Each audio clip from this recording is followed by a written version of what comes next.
रात का घना अंधेरा गांव के चारों ओर पसरा हुआ था।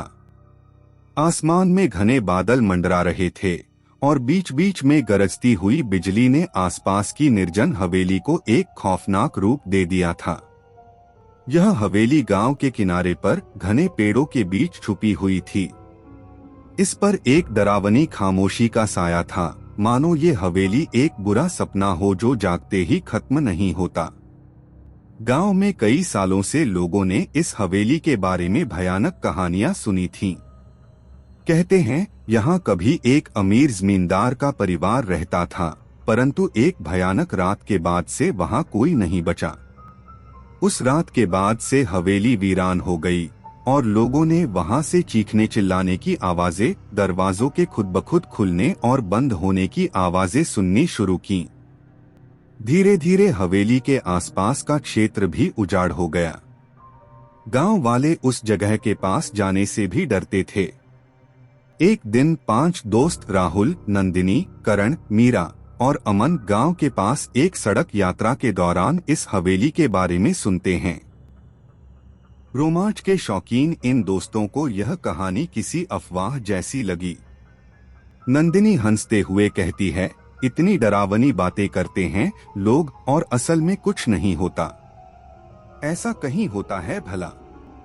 राहुल ने मुंह बिचकाते हुए कहा, तुम लोग भी किस तरह की बकवास कहानियों पर भरोसा कर लेते हो? डर के मारे सबको हवेली में भूत नजर आते हैं। लेकिन करण, जो इन कहानियों में यकीन रखता था, ने गंभीर होकर कहा, सुनो, ऐसी जगहों का मजाक नहीं उड़ाना चाहिए। कहते हैं वहां सच में कुछ बुरा हुआ था। अमन ने बात को हल्का करने के लिए मुस्कुराते हुए कहा, चलो आज की रात वहीं बिताते हैं। देखते हैं ये हवेली हमें कितना डराती है। मित्रों ने इस चुनौती को स्वीकार किया और हवेली की ओर चल पड़े। रात के करीब 10 बजे जब वे हवेली के दरवाजे पर पहुंचे तो हवेली और भी भयानक लग रही थी। बड़े बड़े पत्थरों से बनी यह हवेली अब खंडहर में बदल चुकी थी। दीवारों पर काई लगी हुई थी, खिड़कियों के शीशे टूटे हुए थे और अंदर से अंधेरा मानो उन्हें अपनी ओर बुला रहा था। राहुल ने मजाक में कहा, देखो भूतों का स्वागत है यहाँ। वो देखो। उसने फटी खिड़की की ओर इशारा किया, जहां हल्की सी परछाई दिखाई दी जो तुरंत गायब हो गई। नंदिनी ने ठिठक कर कहा, यहाँ सच में कोई है क्या? करण ने उसे सांत्वना देते हुए कहा, अरे अंधेरे में हमारी ही परछाई थी। चलो अंदर चलते हैं। दरवाजा खोलते ही एक भयानक सन्नाटा टूट गया। अंदर की हवा ठंडी और घुटन भरी थी, जैसे सैकड़ों साल से किसी ने यहाँ सांस न ली हो। चारों ओर बिखरे हुए टूटे फर्नीचर, झूलते हुए जाले और घड़ी की हल्की हल्की टिक टिक की आवाज माहौल को और डरावना बना रही थी। जैसे ही वे मुख्य हॉल में पहुंचे, करण ने हल्की सी एक आवाज सुनी। यह एक धीमी फुसफुसाहट की तरह थी। उसने अपने दोस्तों की ओर देखा और कहा, तुम लोगों ने वो सुना? राहुल ने उसकी बात को अनसुना करते हुए मजाक में कहा, ओह, ये हवेली वाले भूतों ने तुम्हें ही चुना है शायद। लेकिन करण की आंखों में हल्की सी घबराहट थी। उसने कहा, नहीं, सच में मैंने कुछ सुना। अमन ने हंसते हुए कहा, तुम सबकी आंखें अब डरावनी कहानियों के प्रभाव में आ गई हैं। कुछ नहीं है यहाँ पर। उसकी आवाज में भी हल्की सी कंपी थी। जैसे ही वे मुख्य हॉल में पहुंचे, करण ने हल्की सी एक आवाज सुनी। यह एक धीमी फुसफुसाहट की तरह थी। उसने अपने दोस्तों की ओर देखा और कहा, तुम लोगों ने वो सुना? राहुल ने उसकी बात को अनसुना करते हुए मजाक में कहा, ओह, ये हवेली वाले भूतों ने तुम्हें ही चुना है शायद। लेकिन करण की आंखों में हल्की सी घबराहट थी। उसने कहा, नहीं, सच में मैंने कुछ सुना। अमन ने हंसते हुए कहा, तुम सबकी आंखें अब डरावनी कहानियों के प्रभाव में आ गई हैं। कुछ नहीं है यहाँ पर। उसकी आवाज में भी हल्की सी कंपी थी। कमरे में चारों ओर खामोशी छा गई थी। हवेली का वह कोना जहां से आवाजें आ रही थीं, अब उन्हें एकदम अंधकार में दिखाई दे रहा था। नंदिनी का दिल जोरों से धड़क रहा था। उसने राहुल की बाह पकड़ी और कांपते हुए बोली, ये सब क्या हो रहा है? क्या यहाँ सच में कोई है? राहुल, जो सबसे निडर माना जाता था, खुद भी भीतर से विचलित था, मगर उसने अपने चेहरे पर डर का कोई भाव नहीं आने दिया। उसने नंदिनी को सांत्वना दी, यह केवल हमारी कल्पना है, यहाँ कुछ नहीं है। तुम लोग सोच रही हो तो सबको डर लग रहा है। लेकिन करण ने राहुल की बात पर सहमति नहीं जताई। उसकी आंखें अब भी कोने की ओर टिकी हुई थीं। उसे ऐसा महसूस हो रहा था जैसे कोई अदृश्य शक्ति उन्हें घूर रही हो। उसने धीरे धीरे आगे बढ़कर उस कोने की ओर कदम बढ़ाए। हर कदम के साथ उसके दिल की धड़कन और तेज होती गई। जैसे ही वह कोने के करीब पहुंचा, एक ठंडी हवा का झोंका उसे अपने ऊपर महसूस हुआ और उसकी रीढ़ में एक कंपकंपी दौड़ गई। उसे लगा मानो किसी अदृश्य शक्ति ने उसे छू लिया हो। अचानक उसके कानों में एक धीमी और अस्पष्ट फुसफुसाहट सुनाई दी, तुम यहाँ से चले जाओ। यह आवाज इतनी धीमी और भयानक थी कि करण का खून जम गया। उसने तुरंत पीछे हटते हुए अपने दोस्तों की ओर देखा और हकलाते हुए कहा, यहाँ सच में कुछ है। मैंने सुना किसी ने कहा कि हम चले जाएं। नंदिनी और मीरा ने करण की घबराहट देखकर कहा, हमें यहाँ से जाना चाहिए अभी। मुझे यह जगह बिल्कुल ठीक नहीं लग रही। लेकिन राहुल ने अपनी मजाकिया मुस्कान के साथ कहा, यार तुम लोग छोटी छोटी चीजों से डर जाते हो, एक भूतिया कहानी से इतना असर। लेकिन जैसे ही राहुल ने यह कहा, कमरे की बत्ती झपकने लगी। पहले हल्की सी चमक, फिर एक भयानक अंधेरा। कमरे में मौजूद टेबल पर रखा एक पुराना फोटो फ्रेम अचानक गिर गया और टूट गया। सभी दोस्तों ने यह देखा और डर के मारे सन्न रह गए। यह घटना इतनी असामान्य थी कि कोई इसे संयोग नहीं कह सकता था। अपने डर पर काबू पाने के लिए अमन ने कहा, चलो यहाँ बैठे रहने से बेहतर है कि इस हवेली का पूरा दौरा करें। शायद यह सब कुछ जानबूझकर हमें डराने के लिए किया गया हो। हमें खुद पता लगाना चाहिए कि यह हवेली कैसी है। उन्होंने धीरे धीरे आगे बढ़ने का निर्णय लिया। सबसे पहले वे उस पुराने गलियारे में पहुंचे जो मुख्य हॉल से जुड़ा हुआ था। गलियारे में धूल से ढके फर्नीचर और जाले झूल रहे थे। हर कदम पर पुराने लकड़ी के फर्श की चरमराहट उनके डर को और बढ़ा रही थी। हर दरवाजे के पास एक अजीब सा निशान बना हुआ था, जैसे किसी ने नाखूनों से खरोंचकर कुछ लिखने की कोशिश की हो। अमन ने यह निशान देखकर पूछा, क्या यह सब किसी ने जानबूझकर किया है या यह हवेली का हिस्सा है? करण ने उस निशान को छूते हुए कहा, यह निशान, यह तो बेहद पुराने हैं। शायद यहाँ रहने वाले लोग किसी खतरे में थे। लेकिन यह खरोंच इतनी गहरी हैं, जैसे किसी ने बहुत ताकत से दीवार पर यह निशान बनाए हों। जैसे जैसे वे आगे बढ़े, उन्होंने दीवारों पर कई चित्र देखे। पुराने समय के तस्वीरें, जिनमें एक परिवार के सदस्य, बच्चे और उनकी गतिविधियां दिखाई दे रही थीं। उनमें से एक चित्र में एक गंभीर चेहरा वाली महिला थी, जिसने एक काले कपड़े का गहना पहना हुआ था। उसकी आंखें सीधी उन्हें देख रही थीं। तस्वीरें इतनी पुरानी थीं कि समय की धूल ने उन्हें धुंधला कर दिया था, लेकिन उसकी आंखें, वो अब भी चमक रही थीं, जैसे कोई उन्हें वहां से जाते हुए देख रहा हो।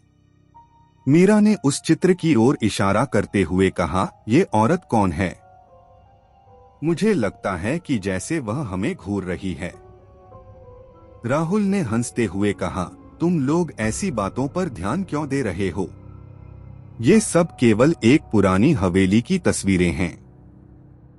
लेकिन अचानक उस महिला की तस्वीर से एक खौफनाक आवाज आई, जैसे कोई किसी को फुसफुसा रहा हो। तुम यहाँ नहीं हो, पर मैं तुम्हें देख सकती हूँ। यह आवाज सुनते ही सभी की आंखों में खौफ उतर आया। यह आवाज सीधी उनके दिल में उतर रही थी, मानो किसी ने सच्चाई को उनके सामने प्रकट कर दिया हो। आगे बढ़ते हुए उन्हें एक दरवाजा दिखाई दिया जो जमीन के नीचे के किसी तहखाने की ओर जाता था। यह दरवाजा बंद था, लेकिन उस पर खून के धब्बे और अजीब निशान बने हुए थे। दरवाजे के पास एक पुराना ताला लटका था, जिसे देखकर ऐसा लग रहा था कि कई सालों से इसे नहीं खोला गया है। राहुल ने उस दरवाजे को खोलने का प्रयास किया, लेकिन ताला टस से मस नहीं हुआ।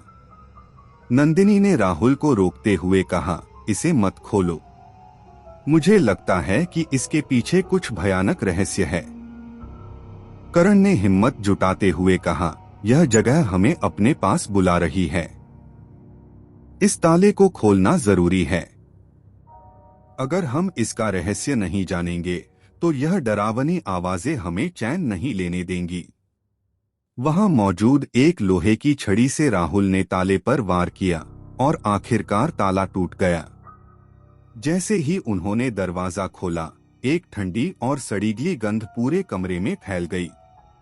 उस तहखाने की सीढ़ियां काली और धूल में ढकी हुई थीं। सभी दोस्तों ने एक दूसरे की ओर देखा, जैसे पूछ रहे हों कि क्या उन्हें नीचे जाना चाहिए। धीरे धीरे वे सीढ़ियों से नीचे उतरे। जैसे ही वे तहखाने के अंधेरे में प्रवेश करने लगे, उन्हें दीवारों पर अजीब चित्र और निशान दिखाई देने लगे। ये चित्र ऐसे थे मानो किसी ने खून से उन्हें उकेरा हो। एक चित्र में एक महिला को बेड़ियों में जकड़ा दिखाया गया था और उसके चेहरे पर दर्द और पीड़ा का भाव था। उस महिला की आंखें इतनी भयानक लग रही थीं कि उन्होंने सभी को डरा दिया। नंदिनी ने डरते हुए कहा, ये क्या है? यहाँ ऐसा कौन करेगा?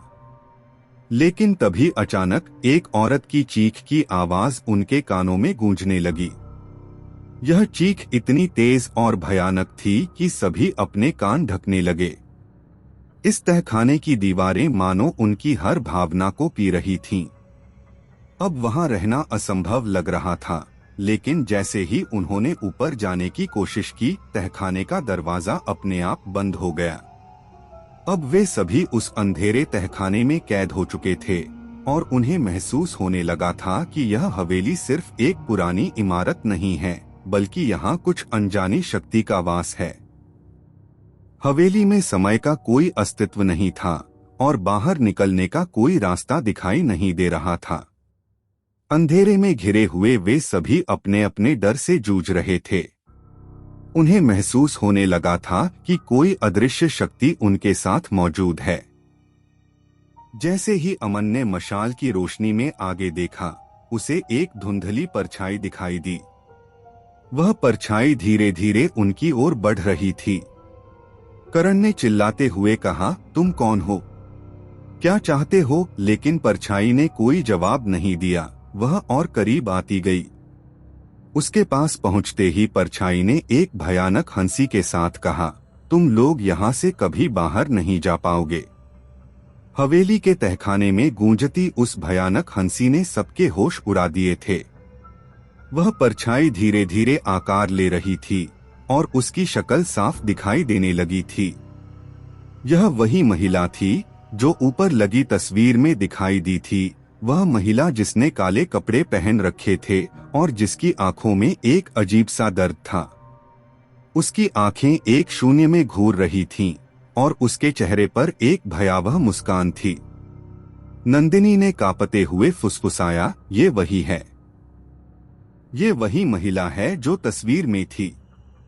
हमसे यहाँ से निकलने को कहा था और हमने उसकी चेतावनी को नजरअंदाज कर दिया। महिला की आत्मा ने ठंडी आवाज में कहा, तुमने मेरी चेतावनी को नजरअंदाज किया और अब तुम्हें इसकी कीमत चुकानी होगी। राहुल ने हिम्मत करके पूछा, तुम कौन हो? तुम क्या चाहती हो हमसे? लेकिन उसकी आवाज में खौफ साफ झलक रहा था।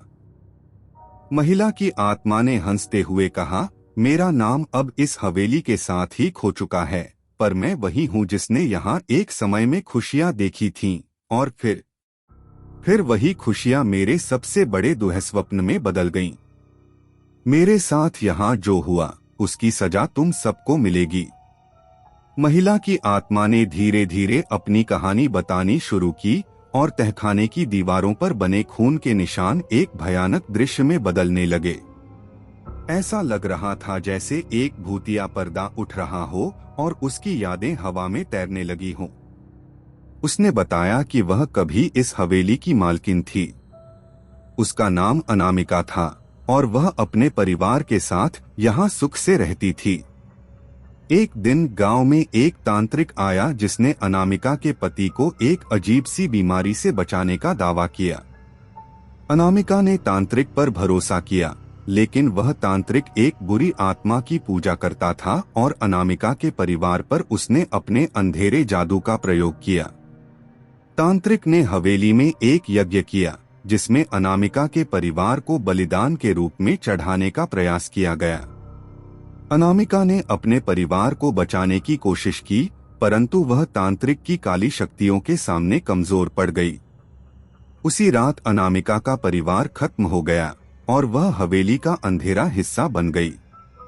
उसकी आत्मा यहाँ कैद हो गई और वह उन सभी पर कहर बरपाने का इंतजार कर रही थी जो उसकी हवेली में आने की जुर्रत करेंगे। यह सुनकर अमन का चेहरा पीला पड़ गया। उसने फुसफुसाते हुए कहा, यह सब बकवास है। ये सब सिर्फ हमारा दिमाग है जो हमें भटका रहा है, लेकिन उसके शब्दों में खुद उसका भी यकीन नहीं था। कमरे की ठंडी और भयावह हवा में उसकी आवाज दबकर रह गई थी। अचानक तहखाने के कोने से एक ठंडी हवा का झोंका आया और फर्श पर बना धूल और राख से घिरा एक दर्पण धीरे धीरे साफ होता गया। दर्पण के सामने पहुंचने पर राहुल को उसमें अपनी परछाई की जगह एक घुंघराले बालों वाली लड़की दिखाई दी, जिसके चेहरे पर चोटों के निशान थे। उसकी आंखों से खून बह रहा था और उसके होठों पर एक भयानक मुस्कान थी। राहुल ने तुरंत पीछे हटते हुए कहा, यह क्या है? यह तो मैं नहीं हूं। यह कौन है? नंदिनी ने फुसफुसाते हुए कहा, यह वही बच्ची है, अनामिका की बेटी। शायद उसी की आत्मा हमारे साथ खेल खेल रही है। इस तहखाने के अंदर अजीब चीजें होने लगीं। पहले मीरा को कहीं अंधेरे में एक सरसराहट सुनाई दी और वह उसकी ओर खिंची चली गई। बाकी दोस्तों ने उसे पुकारा, पर वह जैसे किसी अदृश्य शक्ति के नियंत्रण में थी। उसके कदम धीमे होते जा रहे थे और जब उसने अपनी पलकों को झपकाया, वह एकदम गायब हो गई। कमरे में केवल उसकी चीखती हुई आवाज गूंज रही थी, जो धीरे धीरे सन्नाटे में बदल गई। करण ने गुस्से में चीखते हुए कहा, हमें इस जगह से निकलना होगा, इससे पहले कि यह हवेली हमें भी निगल जाए। राहुल और करण दरवाजे की ओर भागे, लेकिन दरवाजा अब बंद हो चुका था। नंदिनी ने रोते हुए कहा, मीरा, हम उसे नहीं बचा सके।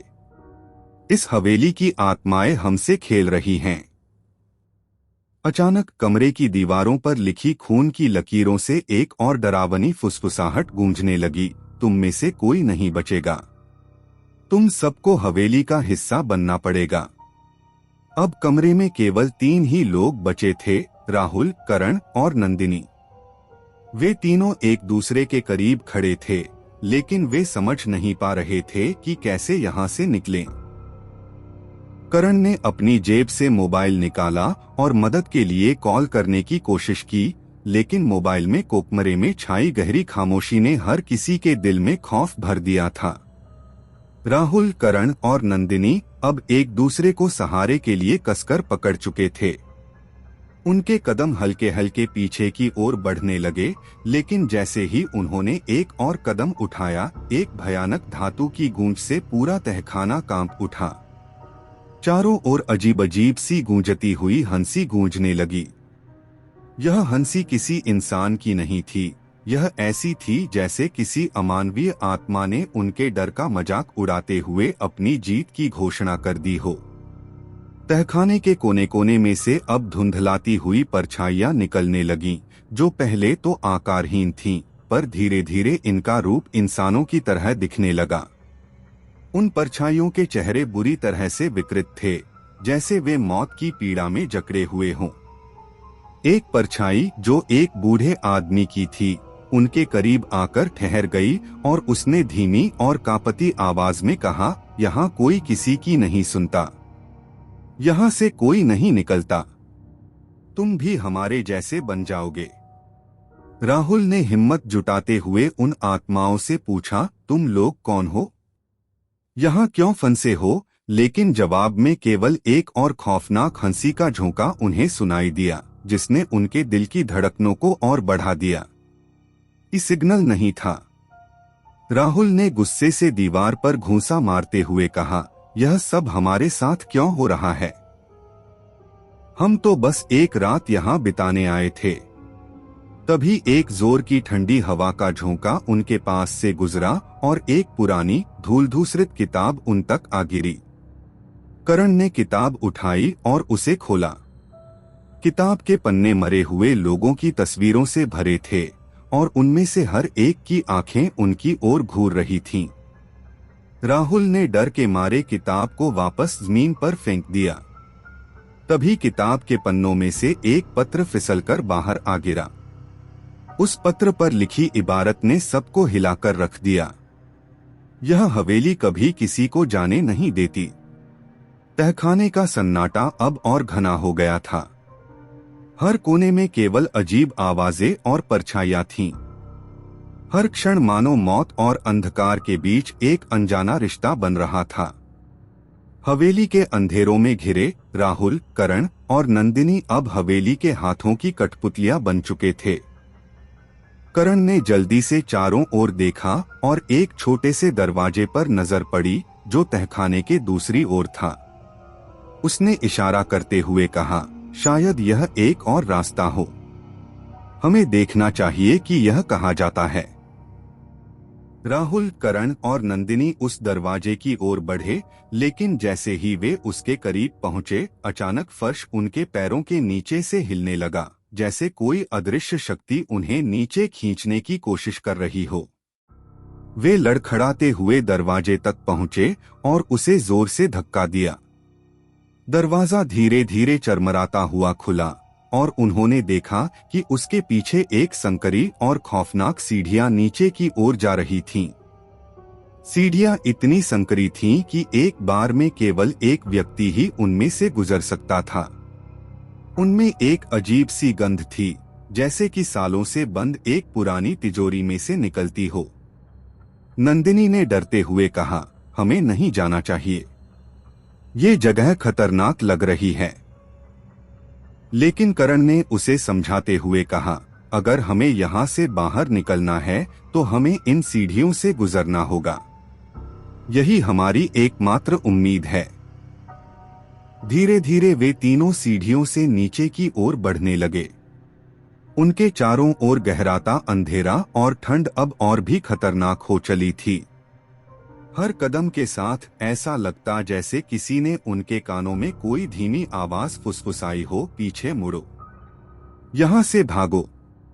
पर वे आवाजों को अनसुना करते हुए आगे बढ़ते रहे। जैसे जैसे वे नीचे गए, सीढ़ियां और भी संकरी और डरावनी होती गईं।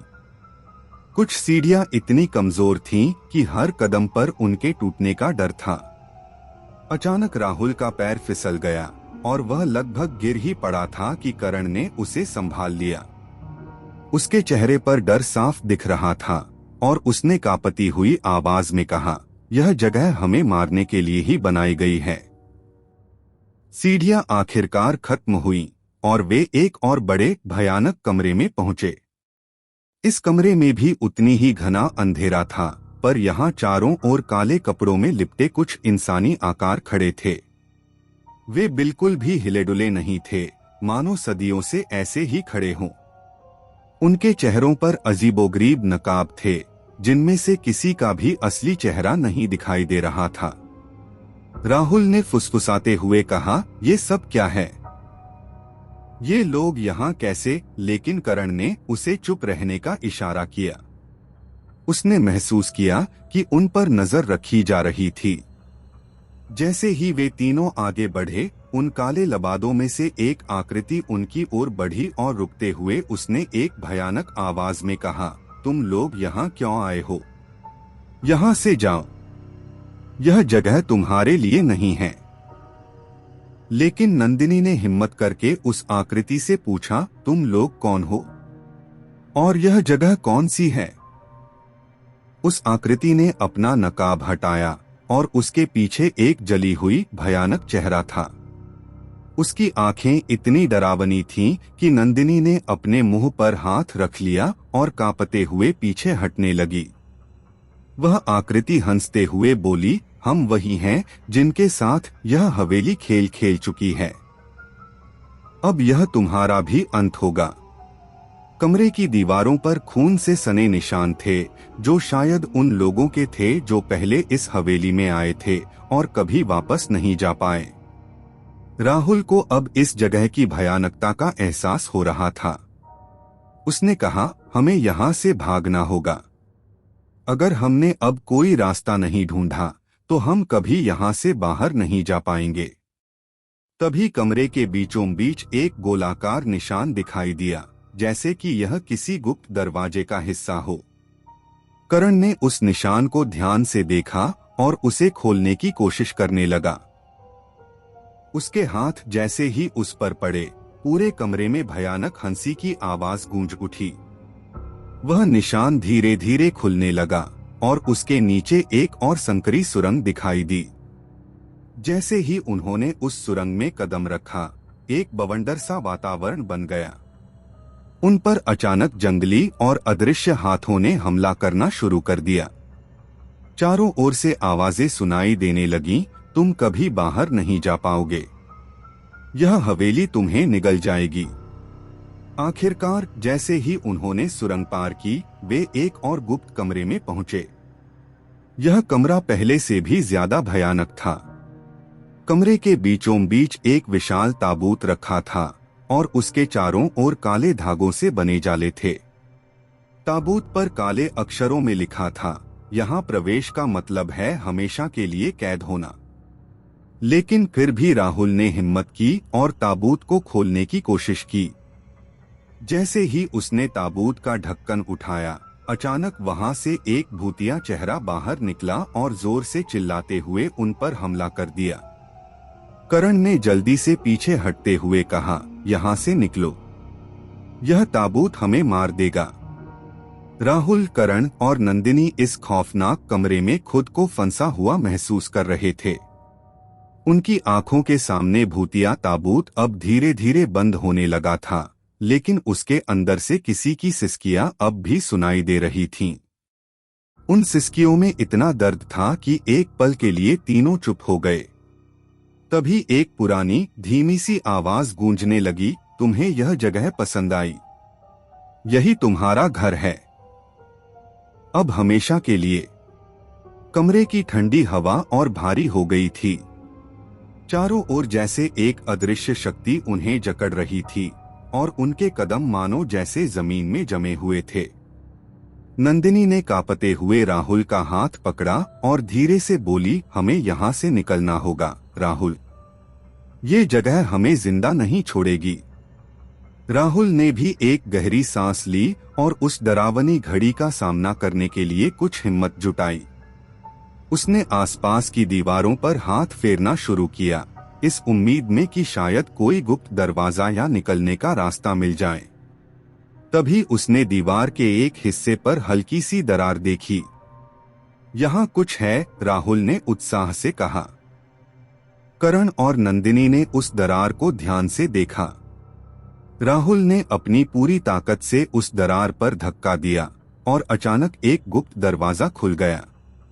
उस दरवाजे के पीछे एक संकरी सुरंग थी जो गहरे अंधेरे में जाती दिख रही थी। सुरंग की हवा ठंडी थी और उसकी दीवारें गीली और चिपचिपी थीं। ऐसा लग रहा था कि सालों से इस सुरंग में कोई भी नहीं आया था। सुरंग के बीच बीच में फफूंदी लगे काले निशान थे, जो इस बात का संकेत थे कि यह जगह कितनी पुरानी और भयानक थी। वे तीनों धीरे धीरे सुरंग में आगे बढ़ने लगे। सुरंग के हर मोड़ पर उन्हें ऐसा महसूस होता कि कोई पीछे से उन पर नजर रख रहा है। उनकी सांसें भारी हो चुकी थीं और हर कदम के साथ उनके दिल की धड़कनें तेज होती जा रही थीं। अचानक करण को ऐसा महसूस हुआ कि किसी ने उसके कंधे पर हाथ रखा है। उसने तुरंत पीछे मुड़कर देखा, पर पीछे कोई नहीं था। उसकी आंखों में डर के भाव साफ झलक रहे थे। तुम लोग कुछ महसूस कर रहे हो? करण ने धीमी आवाज में पूछा। राहुल ने भी सहमति में सिर हिलाया और कहा, यह सुरंग हमें कहीं और ले जा रही है। हमें समझदारी से चलना होगा। सुरंग के अंदर थोड़ी दूर आगे बढ़ते ही उन्होंने देखा कि एक और कमरा आ गया है। इस कमरे में चारों ओर मरे हुए पेड़ों की जड़ें थीं, जो दीवारों को अपनी पकड़ में जकड़े हुए थीं। उन पेड़ों की जड़ों के बीच सफेद धुंध तैर रही थी, जो कमरे में एक अजीब सी खौफनाक चमक ला रही थी। कमरे के बीचों बीच एक पुराना और टूटा फूटा शीशा रखा था। शीशे पर धूल की मोटी परत जमा थी, लेकिन उसके पीछे से एक धुंधला चेहरा दिखाई दे रहा था। राहुल ने हिम्मत जुटाकर उस शीशे के पास जाकर उसे साफ करने की कोशिश की। जैसे ही उसने शीशे पर हाथ फेरा, शीशे में से एक भयानक परछाई बाहर निकली। वह परछाई धीरे धीरे आकार लेने लगी और उसने राहुल की ओर अपनी काली, डरावनी आंखों से घूरना शुरू कर दिया। उसकी हंसी से ऐसा लग रहा था जैसे उसने उनके डर का स्वाद चख लिया हो। नंदिनी ने डर के मारे चीखते हुए कहा, राहुल, उसे मत छूना, ये भूत है। राहुल तुरंत पीछे हट गया, लेकिन उस परछाई ने उसे पीछे खींच लिया और उसके कान में एक भयानक आवाज में कहा, तुम सब यहाँ आए हो तो अब हमेशा के लिए यही रहोगे। वे तीनों किसी तरह उस कमरे से बाहर निकले और आगे बढ़ने लगे। उनके सामने अब एक लंबा गलियारा था, जिसमें हर कुछ कदम पर एक पुरानी मोमबत्ती जल रही थी। लेकिन उन मोमबत्तियों की लौ से गर्मी नहीं, बल्कि ठंड का एहसास हो रहा था। हमें ये गलियारा पार करना होगा, करण ने कहा, लेकिन उसकी आवाज में झिझक साफ झलक रही थी। वे एक एक कदम बढ़ाते गए और जैसे जैसे वे आगे बढ़े, मोमबत्तियां एक एक कर अपने आप बुझने लगीं। अंधेरे में उनकी छायाएं दीवारों पर अजीब सी आकृतियां बना रही थीं, मानो वे दीवारों से निकलकर उन पर हमला करने के लिए तैयार हों। राहुल ने डरते हुए फुसफुसाया, यह हवेली हमें किसी भयानक खेल का हिस्सा बना रही है। यह जगह हमारे डर से खेल रही है। जैसे ही वे गलियारे के अंत में पहुंचे, एक बड़ा दरवाजा उनके सामने आ गया। दरवाजे पर अजीबोगरीब निशान बने हुए थे, जो किसी तांत्रिक अनुष्ठान की तरह दिख रहे थे। नंदिनी ने धीरे से दरवाजे को छुआ और दरवाजा भारी आवाज के साथ खुल गया। दरवाजे के पीछे एक विशाल कक्ष था, जिसकी दीवारों पर अलग अलग आकार और रंग के चेहरे खुदे हुए थे। उन चेहरों के होंठ खुले हुए थे और उनकी आंखों से काला खून बहता हुआ दिखाई दे रहा था। उनके मुंह से धीमी धीमी आवाजें निकल रही थीं, मानो वे उन तीनों को अपने पास बुला रही हों। नंदिनी ने खौफ से पीछे हटते हुए कहा, ये क्या जगह है? ये चेहरे, ये हमें खा जाएंगे। लेकिन राहुल ने उसे संभालते हुए कहा, हमें धैर्य रखना होगा। हमें इस जगह का सामना करना होगा। अचानक उन चेहरों में से एक ने बोलना शुरू कर दिया, तुम लोग इस हवेली के नियमों को तोड़कर यहाँ आए हो। अब तुम हमारी दुनिया के कैदी हो। उसके शब्दों के साथ ही हवा में ठंडक और बढ़ गई और ऐसा लगा जैसे पूरा कमरा हिल रहा हो। तभी एक तेज रोशनी के साथ सभी दीवारों से आत्माएं निकलने लगीं। ये आत्माएं काले धुएं में लिपटी हुई थीं और उनकी आंखें लाल चमक रही थीं। वे तीनों आत्माएं उन पर हमला करने के लिए आगे बढ़ने लगीं। राहुल, करण और नंदिनी ने भागने की कोशिश की, लेकिन कक्ष का दरवाजा अपने आप बंद हो गया था। आत्माएं उनकी ओर बढ़ रही थीं, और उनके हाथ जैसे जैसे पास आ रहे थे, उन्हें लगा कि उनके शरीर ठंड से जमने लगे हैं। हम फंस चुके हैं, करण ने कांपते हुए कहा। अब हमें बचने का कोई रास्ता नहीं है। कमरे में बढ़ता हुआ अंधकार और भारी ठंड अब तीनों की हिम्मत को तोड़ रही थी। आत्माओं का झुंड उनके चारों ओर मंडरा रहा था, और उनके ठंडे ठंडे हाथ तीनों के शरीर को छूकर उन्हें धीरे धीरे अपनी पकड़ में जकड़ने लगे।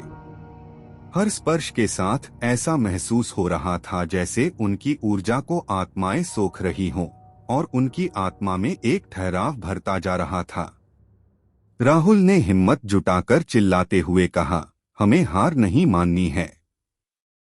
ये सिर्फ डराने का तरीका है। हमें हिम्मत रखनी होगी। लेकिन उसकी आवाज अब कांप रही थी, और करण और नंदिनी के चेहरे पर घबराहट साफ झलक रही थी। अचानक एक आत्मा उनके बेहद पास आ गई।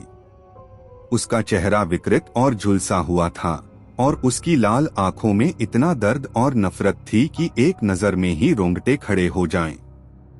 उसने राहुल के चेहरे की ओर देखा और फिर अपनी खौफनाक आवाज में बोली, तुम यहाँ क्यों आए हो?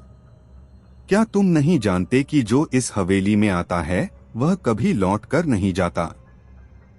नंदिनी, जो अब तक खामोश और कांपती हुई खड़ी थी, ने साहस जुटाकर पूछा, तुम सब कौन हो? और यह जगह इतनी भयानक क्यों है? उस आत्मा ने एक गहरी सांस ली, और एक पल के लिए ऐसा लगा कि वह अपनी दर्द भरी कहानी को बयां करने के लिए तैयार हो गई थी। उसने कमरे में बसी आत्माओं की ओर इशारा करते हुए कहा, हम सब वही हैं जिन्होंने कभी इस हवेली का हिस्सा बनने की गलती की थी। इस जगह को सदियों पहले श्राप दिया गया था। एक तांत्रिक जिसे लोगों ने इस हवेली से बाहर निकालने की कोशिश की थी, ने मरने से पहले यहाँ अपना बदला लिया। उसने अपनी आत्मा को इस हवेली से बांध दिया, और इस जगह को एक शापित कैदखाने में बदल दिया। अब जो यहाँ आता है वही इस कैद का हिस्सा बन जाता है। करण ने घबराकर कहा, क्या इस श्राप को तोड़ने का कोई रास्ता नहीं है? क्या हम यहाँ से बाहर नहीं निकल सकते? वह आत्मा गंभीर स्वर में बोली, यहाँ से बाहर निकलने का केवल एक तरीका है, तुम्हें इस हवेली के गहरे रहस्यों को जानना होगा, और उस तांत्रिक की आत्मा को हमेशा के लिए शांत करना होगा। लेकिन यह इतना आसान नहीं है। हर कदम पर मौत तुम्हारा इंतजार करेगी। राहुल, करण और नंदिनी ने उस आत्मा की बात सुनकर एक दूसरे की ओर देखा। उनके पास अब एक ही रास्ता था, हवेली के रहस्यों को जानना और इस श्राप को तोड़ने का प्रयास करना। कमरे के भीतर एक पुरानी किताब रखी थी, जिसकी जिल्द लगभग टूट चुकी थी और पन्ने पीले पड़ गए थे। राहुल ने उस किताब को उठाया और उसके पन्ने पलटने लगा। किताब में प्राचीन मंत्र, अजीब सी तांत्रिक क्रियाएं और भयानक प्रतीकों की चित्रकारी थी। लेकिन एक पन्ने पर उसने एक खास जगह का जिक्र पाया, मृत आत्माओं का मंदिर। यह जगह हवेली के सबसे गहरे हिस्से में थी, और ऐसा माना जाता था कि वहां पर तांत्रिक की आत्मा को बांधने के लिए किसी खास यंत्र का प्रयोग किया गया था। उन्होंने निर्णय लिया कि वे हवेली के इस हिस्से तक पहुंचने की कोशिश करेंगे, चाहे रास्ते में कितनी ही कठिनाई क्यों न आए। वे धीरे धीरे हवेली के गहरे तहखाने में जाने लगे। इस बार हर कदम उनके लिए एक नए खतरे को जन्म दे रहा था। जैसे ही वे एक संकरी गुफा में पहुंचे, हवेली के दरवाजे अपने आप बंद होते गए। हर दरवाजा बंद होते ही उनके लिए पीछे लौटना मुश्किल होता जा रहा था। गुफा के भीतर पहुंचते ही उन्होंने देखा कि दीवारों पर इंसानी खोपड़ियां और हड्डियों से बने चित्र उकेरे गए थे। उन चित्रों में मृत्यु की विभत्स छवियां थीं, और उनके नीचे लाल अक्षरों में कुछ लिखा हुआ था, जो यहाँ प्रवेश करेगा उसकी आत्मा यहीं दफन हो जाएगी। उनके शरीर ठंड से सुन्न हो गए थे, लेकिन किसी तरह उन्होंने साहस बनाए रखा। जैसे ही वे गुफा के और भीतर गए, उन्हें एक बड़ा और भव्य कक्ष दिखाई दिया। कक्ष के बीचों बीच एक विशाल मूर्ति थी, तांत्रिक की मूर्ति, जिसका चेहरा विकृत था और आंखें बंद थीं। राहुल ने मूर्ति के चारों ओर देखा। वहां पर एक तांत्रिक यंत्र रखा हुआ था, जिस पर खून के सूखे धब्बे थे। नंदिनी ने डरते हुए कहा, यह वही यंत्र है जिसका जिक्र किताब में किया गया था। शायद इस यंत्र को तोड़ना ही श्राप को खत्म करने का एकमात्र तरीका है। लेकिन जैसे ही राहुल ने उस यंत्र को छूने की कोशिश की, मूर्ति की आंखें अचानक खुल गईं और एक जोरदार आवाज से पूरा कक्ष गूंज उठा। मूर्ति में से निकलती रोशनी ने उनके चारों ओर एक घेरा बना दिया और हवा में भयानक चीखें गूंजने लगीं। मूर्ति के अंदर से एक विकृत चेहरा प्रकट हुआ और वह भयानक आवाज में बोलने लगा, तुम्हें लगता है कि तुम मेरे श्राप को तोड़ सकते हो? यह श्राप अनंत है, यहाँ से कोई नहीं बच सकता। अचानक हवा में कई आत्माएं प्रकट हुईं, जो हवेली के कैदियों की थीं। वे सब चीख चीख कर कह रही थीं, हमें भी बचा लो, हम यहाँ वर्षों से फंसे हैं, हमें भी शांति दो। यह दृश्य देखकर तीनों के दिलों में डर और हताशा बढ़ गई। करण ने एक आखिरी कोशिश करते हुए तांत्रिक यंत्र को तोड़ने का प्रयास किया, लेकिन जैसे ही उसने उस पर हाथ रखा, उसके हाथ से खून निकलने लगा। मूर्ति में छिपी तांत्रिक की आत्मा ने ठहाका लगाते हुए कहा, तुम मेरे श्राप को तोड़ने की कोशिश कर रहे हो, लेकिन तुम्हारी आत्मा अब मेरे पास है। अब तुम भी इस हवेली का हिस्सा हो। तभी हवेली की दीवारों से और भी कई विकृत चेहरे निकलने लगे, जो तांत्रिक की आत्मा के इशारे पर तीनों को घेरे में लेने लगे। वे धीरे धीरे पास आ रहे थे और उनके हाथ धीरे धीरे उनकी ओर बढ़ने लगे। राहुल ने डर और बेबसी में कहा, यहाँ से निकलने का कोई रास्ता नहीं बचा, हम फंस गए हैं। लेकिन करण ने कुछ सोचकर कहा, नहीं, हमें उस आत्मा को किसी तरह शांत करना होगा। शायद यही एक तरीका है जिससे हम बच सकते हैं। कमरे की ठंडी और भयावह हवा ने राहुल, करण और नंदिनी की आत्मा को जैसे चीर कर रख दिया था। चारों ओर से आत्माओं का साया उन्हें जकड़ने लगा था और उन आत्माओं की बेचैन चीखों में उनका दर्द और गुस्सा साफ झलक रहा था। मूर्ति के सामने तांत्रिक का भयानक चेहरा अब धुंध में से बाहर आ चुका था और उसकी आंखों में नफरत की जलन और भयंकर शक्ति थी। वह ठहाके लगाते हुए बोला, तुम सब ने यहाँ आकर अपनी मौत को आमंत्रित किया है। अब तुम मेरे इस श्राप के घेरे से बाहर नहीं जा सकते। तांत्रिक ने हवा में अपने हाथ उठाए और उसके इशारे पर हवेली का कक्ष एक बार फिर बदलने लगा। दीवारों पर मरे हुए चेहरों की छवियां और विकृत होती गईं और कक्ष की छत में जैसे किसी ने आत्माओं का जाल बुन रखा हो, जो हर तरफ फैला हुआ था। चारों ओर का माहौल और भी घना और भारी हो गया। अब राहुल, करण और नंदिनी एक दूसरे की आवाज भी मुश्किल से सुन पा रहे थे। तभी अचानक कमरे की जमीन हिलने लगी। उनके पैरों के नीचे की जमीन जैसे पिघलने लगी और उस पर से अजीब सी काली कीचड़ निकलने लगी, जो धीरे धीरे उनके पैरों को पकड़ने लगी। हर कोई अपने पैरों को छुड़ाने की कोशिश करने लगा, परंतु कीचड़ मानो जीवित होकर उन्हें जकड़ रही थी। करण ने संघर्ष करते हुए कहा, हम यहाँ फंसते जा रहे हैं। इस जगह का अंतहीन रहस्य हमारी शक्ति को सोख रहा है। राहुल ने उसके शब्दों पर ध्यान दिया और उन्हें हिम्मत देते हुए कहा, हमें तांत्रिक की माया को तोड़ने का रास्ता खोजना होगा। हम उस किताब में कुछ सुराग तो देख ही चुके हैं। हमें इन प्रतीकों का मतलब समझना होगा। राहुल ने कठिनाई से कीचड़ में फंसी अपनी जेब से किताब निकाली और उसने तेजी से पन्नों को पलटना शुरू किया। उसने देखा कि एक पन्ने पर खास प्रतीकों की श्रृंखला बनी हुई थी, जो संभवतः किसी तांत्रिक शक्ति को नियंत्रित करने के लिए बने थे। पृष्ठ के अनुसार त्रिकाल यंत्र का उपयोग करके किसी भी आत्मा को काबू में किया जा सकता था, परंतु इसे सक्रिय करने के लिए एक बलिदान की आवश्यकता थी। यह बलिदान केवल उस व्यक्ति का हो सकता था जिसने श्राप को अपनी आत्मा में समेटा हो। नंदिनी ने घबराते हुए कहा, राहुल, इसका मतलब है कि हमें इस यंत्र को सक्रिय करने के लिए किसी को अपने प्राण त्यागने होंगे। राहुल और करण की ओर देखते हुए नंदिनी ने महसूस किया कि इस भयावह स्थिति में किसी को खुद को बलिदान देना पड़ेगा।